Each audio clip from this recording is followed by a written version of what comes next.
एक समय में वैकुंठपुरम नामक एक गांव में वह और पार्वती नामक पति पत्नी रहते थे। एक समय में वो बहुत अमीर थे, लेकिन कुछ समय बाद अन्य वजहों के कारण वो उनका सारा जायदाद खो देते हैं और पार्वती भी उसके पति शिवा को खो देती है। पार्वती के दो बच्चे थे, शिखंडी और शिवरानी। शिवरानी बहुत भोली थी और वो हर बात मानती थी। दूसरी तरफ शिखंडी को हमेशा जल्दबाजी थी और इतना ही नहीं, उसे गुस्सा भी बहुत जल्दी आता था। शिखंडी एक लड़के से प्यार करती है, वो उसके दोनों घर वालों को बिठा के बात करवा के उस लड़के से शादी कर लेती है। कुछ दिनों बाद शिखंडी उसके ससुराल चले जाती है, लेकिन शिवरानी उसकी माँ को सहारा देते हुए उन्हीं के घर पे रह जाती है। ऐसे कुछ दिन बीत जाते हैं। जैसे जैसे दिन बढ़ते गए, वैसे ही पार्वती का सेहत भी बिगड़ता गया और क्योंकि माँ की हालत ठीक नहीं है, शिवरानी उसकी माँ के साथ हर वक्त रहते हुए, उनके हर काम करते हुए उनकी अच्छी देखभाल करती है। फैसला करती है कि उसके पास मौजूद संपदा को दोनों बेटियों को देना चाहती है, इसीलिए वो उसकी बड़ी बेटी शिखंडी को बुलाती है। अपनी माँ की इस हालत के बारे में सुनते ही शिखंडी डर के मारे भाग के माँ के पास पहुँचती है और वहाँ अपनी माँ को उसी हालत में देख को बहुत दुखी होती है। रानी और शिखंडी रोने लगते हैं। बेटी, मुझे समझ में आ गया कि ये मेरे आखिरी दिन है, इसीलिए तुम्हें एक आखिरी बार देखने का मन कर रहा था। इसके बाद तो कुछ भी हो जाए, मुझे कोई परवाह नहीं। हमारे पूर्वजों के बारे में तो तुम दोनों को पता ही है, वो बहुत अमीर थे। उसके बाद कुछ कारणों की वजह से हमारी पूरी जायदाद चली गई। उसके बाद अगर मैंने कुछ बचाया है तो वो सिर्फ ये दो चीज हैं। इसमें दो हार हैं। पहला वाला एक सोने का हार है, कम से कम 10 तुलों का होगा। दूसरा एक मनी हार है, ये हमारे पूर्वजों से मिलते आ रहा है। हाँ, ये हमेशा मेरे ही गले में था। ये कुछ 2 तुलों का होगा। इन दोनों में जिसको जो लेना है तुम ही फैसला करो, लेकिन याद रखना, इसमें मौजूद कीमती चीज सिर्फ निस्वार्थी को मिलते हैं। अच्छे से सोच समझकर फैसला करना बेटी। दोनों खूब समझकर एक फैसला करते हैं। पहले बड़ी बेटी शिखंडी, माँ स्वार्थ की तो कोई बात नहीं है, लेकिन इसमें मौजूद 10 तुलों का हार मुझे चाहिए। उसके बाद छोटी बेटी शिवरानी यही चाहती थी कि पूर्वजों से आता हुआ ये हार उसी को मिले, क्योंकि उसके अनुसार उससे ज्यादा कीमती चीज और कोई हो ही नहीं सकती। ये सुनकर पार्वती थोड़ा सा हंसकर ऐसे कहती है, तुम दोनों के फैसले अच्छे हैं। ये कहकर उन दोनों को एक एक हार देती है। उसके बाद शिखंडी वो हार लेकर धीरे से वहां से चले जाती है। रानी, इधर आओ बेटी। मुझे बहुत दुख हो रहा है कि मेरे जाने के बाद तुम अकेली पड़ जाओगी। दुख इस बात की है कि मैं तुम्हारे लिए कुछ नहीं कर पाई, कम से कम तुम्हारी शादी भी। लेकिन याद रखना बेटी, अच्छों को अच्छा ही होता है। ये कहकर वो गुजर जाती है। एक तरफ शिखंडी का जीवन बहुत ही अच्छा होता है। उसका पति एक अच्छा व्यापार भी शुरू करता है और खूब पैसे कमाता है। कुछ दिन के बाद शिवरानी की शादी भी पक्की होती है।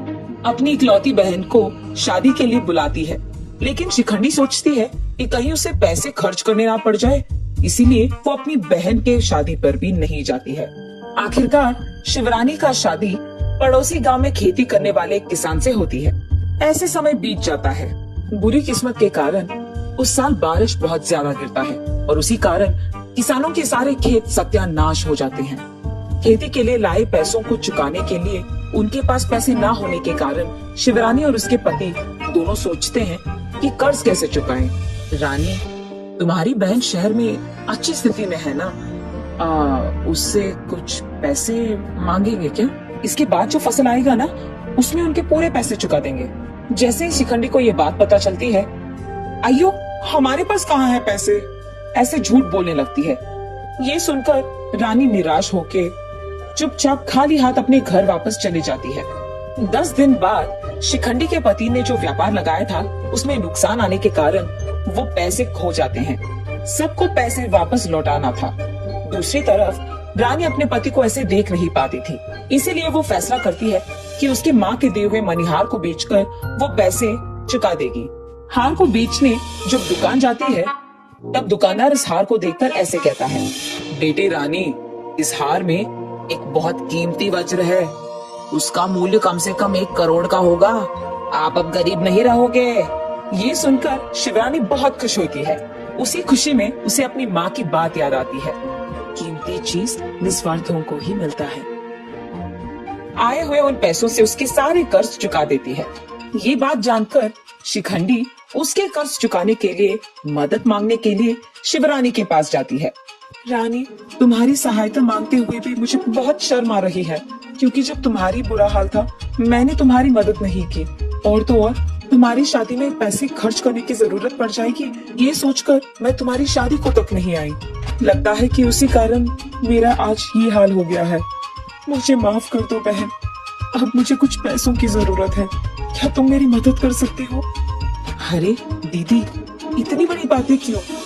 मैं तुम्हारी बहन हूँ, तुम्हारी सहायता नहीं करूंगी तो और किसकी करूंगी? ये कहकर वो उनके कर्ज के लिए नहीं बल्कि सुख शांति से जीने के लिए और भी पैसे देकर उसकी दीदी को वापस उसके शहर भेज देती है। कुछ दिन बाद रानी ये फैसला करती है कि जितने पैसे उसको चाहिए हैं वही उसके पास रखकर बाकी से वो उसके माँ के नाम एक आश्रम खड़ा करेगी। माँ, पूर्वजों से आता हुआ ये हार बेचने के लिए मुझे माफ कर दो। ये कहकर वो उसकी माँ के नाम पे एक आश्रम स्थापित करके सबकी मदद करते हुए रहती है। एक समय की बात है जब दूर एक राज्य में रहता था एक सच्चा और अच्छा महाराज। वह बहुत बुद्धिमान था और उसने एक शानदार सिंहासन खड़ा किया था। महाराज अत्यंत धनवान भी था। उनके पास थे 7 गुप्त कक्ष जहाँ पर वह अपना सारा सोना और धन रखा करते थे और केवल उन्हीं को उन कक्षों की पहुंच थी। उन कक्षाओं को खोलने की चाबी उनकी छड़ी थी जिसको वो हमेशा अपने पास ही रखते थे। छड़ी के ऊपर एक हरा रत्न था जिसको कक्ष के दरवाजे के ताले लगाने की छेद में डालना होता है, जिससे वो बड़ा दरवाजा खुल जाता है। अब सारे धन दौलत में महाराज को एक चीज बहुत प्यारी थी जो 7वें कक्ष में रखा हुआ था।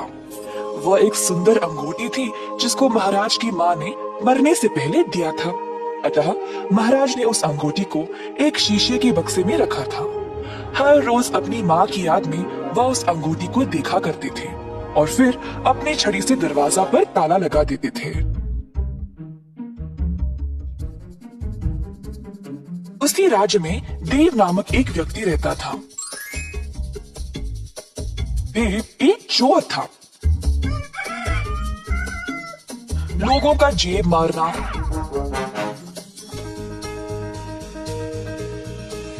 और छोटी मोटी चोरी दुकानों से करना उसका काम था। मगर अब देव इन छोटी मोटी चोरियों से ऊब गया था। अब कुछ बड़ा करना चाहता था, अमीर बनने के लिए। अब एक ही जगह इस लायक थी, महाराजा का महल। पर वो उधर जाएगा कैसे? महाराजा से ही सीधा कैसे चोरी करेगा? देव लालची था और कई दिनों तक इस महा चोरी की योजना बना रहा था।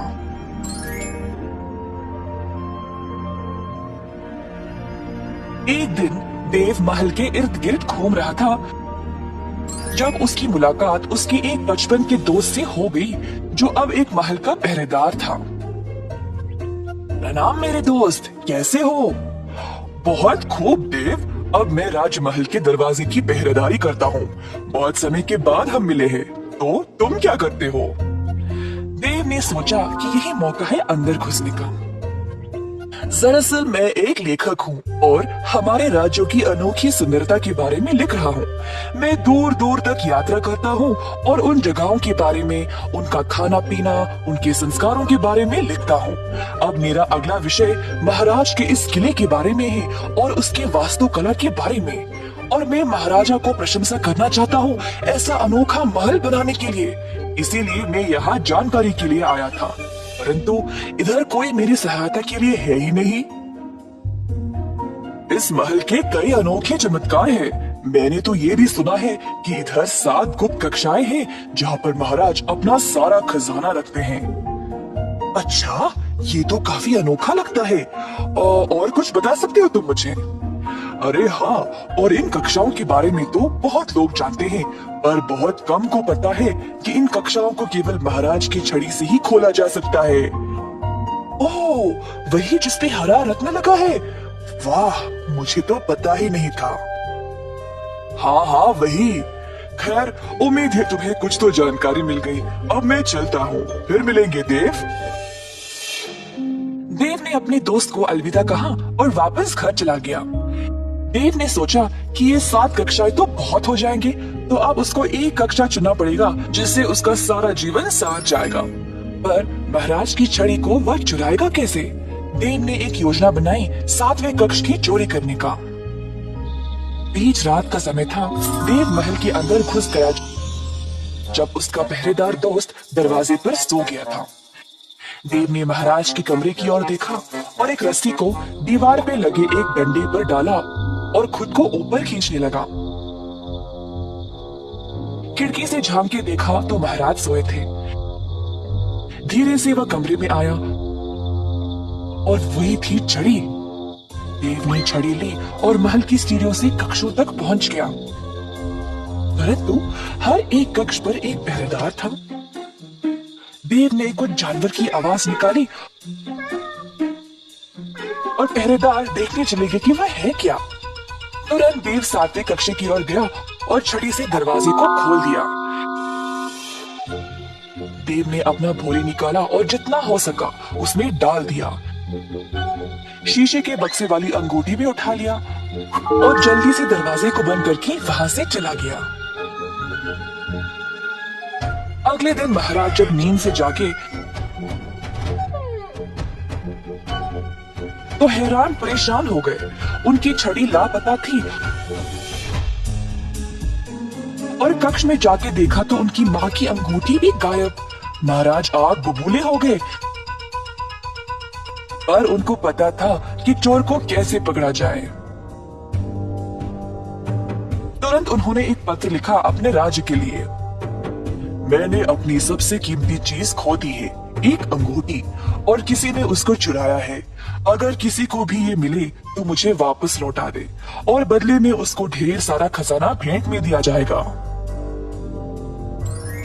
कई दिनों तक बहुत लोग आगे आए नकली अंगूठियों के साथ, पर महाराज अपनी माँ की अंगूठी को अच्छे से पहचानते थे, तो सबको वापस भेज दिया करते थे। जब ये खबर देव तक पहुंची तो उसने देखा कि वो अंगूठी तो उसी के पास थी। देव को अब और खजाने की लालच लग गई। ये तो कोई पुरानी अंगूठी लगती है। मैं महाराजा को बोलूंगा कि मुझे कहीं मिली और फिर भेंट में दिया खजाना भी ले आऊंगा।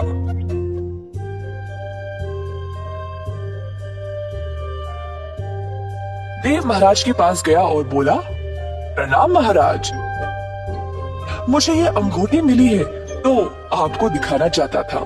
अगर ये आपकी है तो ले ले और मुझे बदले में कुछ नहीं चाहिए। महाराज ने अंगूठी की ओर देखा और उसको पहचान लिया। धन्यवाद, ये मेरी ही है। देव अखड़ने लगा।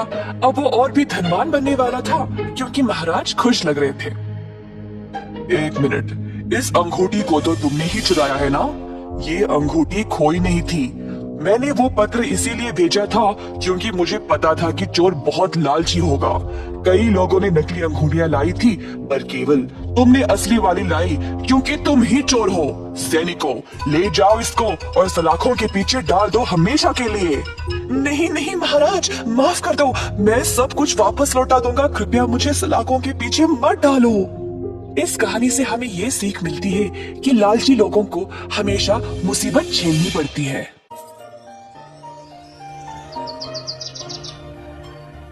वाराणसी नामक एक शहर में था एक जवान लड़का देव, जो अपनी विधवा माँ के साथ रहता था।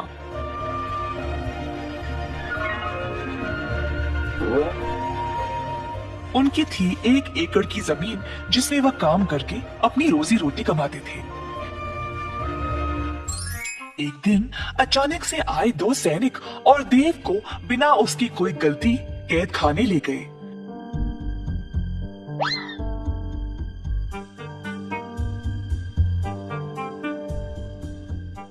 देव की माँ ने सैनिकों से बहुत भीख मांगा, पर उन्होंने उनकी बात नहीं सुनी और उसको कैद खाना ले गए। देव की माँ अब बेसहारा बन गई क्योंकि उसका ख्याल रखने वाला और कोई नहीं था। इन सब की वजह से अब खेती का काम भी रुक गया। इसी तरह दिन बीत गए और सारा खेत सूख कर नष्ट हो गया। कमाने का उनका यही जरिया था और अब माँ के पास कोई खाना भी नहीं बचा। देव की माँ को समझ नहीं आया कि वह क्या करे। वह अपने बेटे से बात करना चाहती थी, शायद वो उसको बताए कि वह क्या करे। देव की माँ गई एक गुरुजी के पास एक पत्र लिखने में उनकी मदद मांगने। गुरुजी, मेरे बेटे को बंदी बनाया गया है बिना उसकी कोई गलती के। अब मेरा ख्याल रखने के लिए कोई नहीं रहा। कृपया आप देव के लिए मेरी तरफ से एक पत्र लिख दें। देव की माँ, आप जैसा चाहे मैं वैसा ही करूँगा। आप हौसला रखिए, सब ठीक हो जाएगा। गुरु ने पत्र लिखा।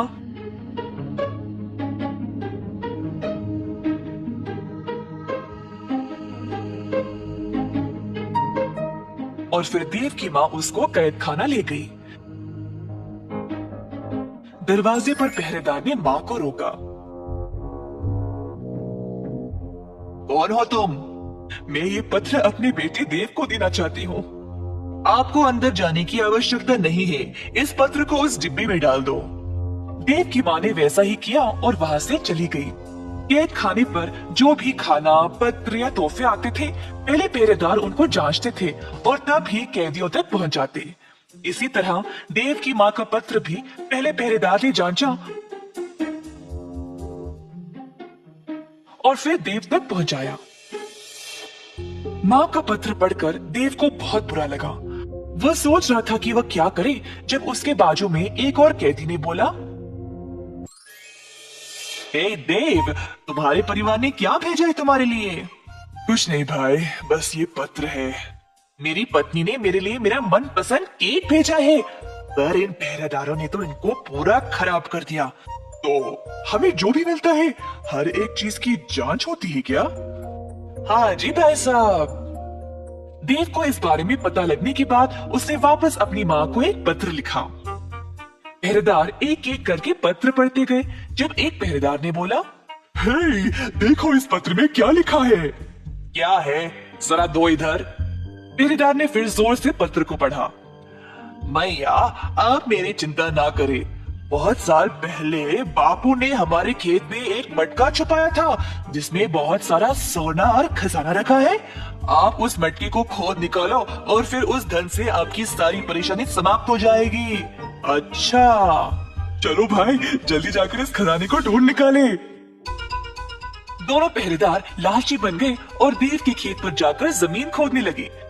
खोदते खोदते उन्होंने पूरे 1 एकड़ की जमीन को खोद दिया और उनको कोई खजाने का मटका मिला ही नहीं। जल्द वे थक गए।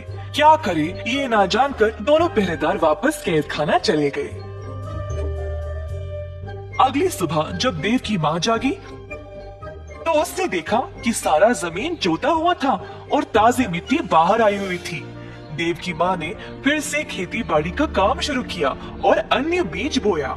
धीरे धीरे वह पैसे कमाने लगी और कुछ ही समय में उसने काफी पैसे जमा लिए, जिससे उसने अपने बेटे को जेल से रिहा करवा लिया। अगर मन से कोई चीज चाहिए होती है